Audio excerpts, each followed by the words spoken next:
Hey guys, I know it's been a while since I posted, but deer season has opened in Georgia and I have filled the freezer up already.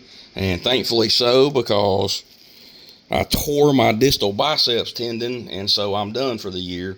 I just had to cancel my Kansas and Illinois rut hunts. My heart is broke.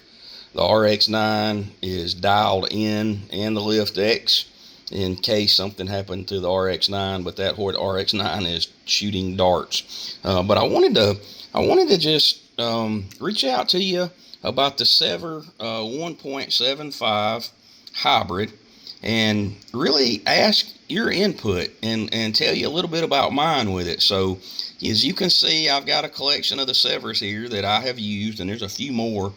And I'm just going to say that right now, as of today, for white-tailed deer, the Sevr is not the answer, in my opinion.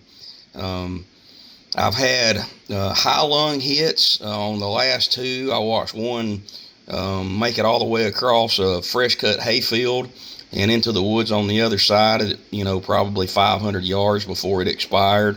I had a fairly large doe that I hit very well that just walked off, and she laid down and died within 60 yards, but it took her a very long time to expire. And it was kind of a gruesome sight, just to be honest with you, that really broke my heart, because there was 20 deer, staring at me, and I was trying to wait and let her expire, but I couldn't take it any longer. So, I had to run them off and go down and do what I needed to do. But I don't know, for lack of better terminology, that slap tear as they go through, and especially with that, the way they can pivot for the bone, I'm just not seeing the trauma that I like to see like I do on the good old dead meat or mega meat.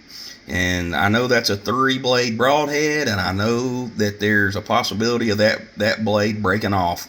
But if you don't hit the deer in the square in the shoulder and you get that mega meat through that soft tissue, man, it's not going far. So what I don't know, and leave some comments and your experience for me if you don't mind on this, because I was really torn going to Kansas because of how well the Sevr flies. I love the way it flies, especially out of this tune RX9. And if I hit a large Midwest Kansas deer in the shoulder at a short enough distance on accident, everybody makes mistakes, I think it would do the job. I really do. Whereas if I did that with a mega meat with all 3 blades, I just don't know if I'd get the penetration. So I hate the plan for worst case scenario, but we all know that that's the worst case scenario in a rutting Kansas buck, especially at distance. It would be easy to make a mistake on, which is one reason I do go back to the old QAD fixed blades, or the micro Hades, which are really hard to beat. But I just don't think the Sevr, even the 1.75 hybrid, is ever going to be my blade of choice for, I'm going to say, my southern whitetail freezer filling broadhead.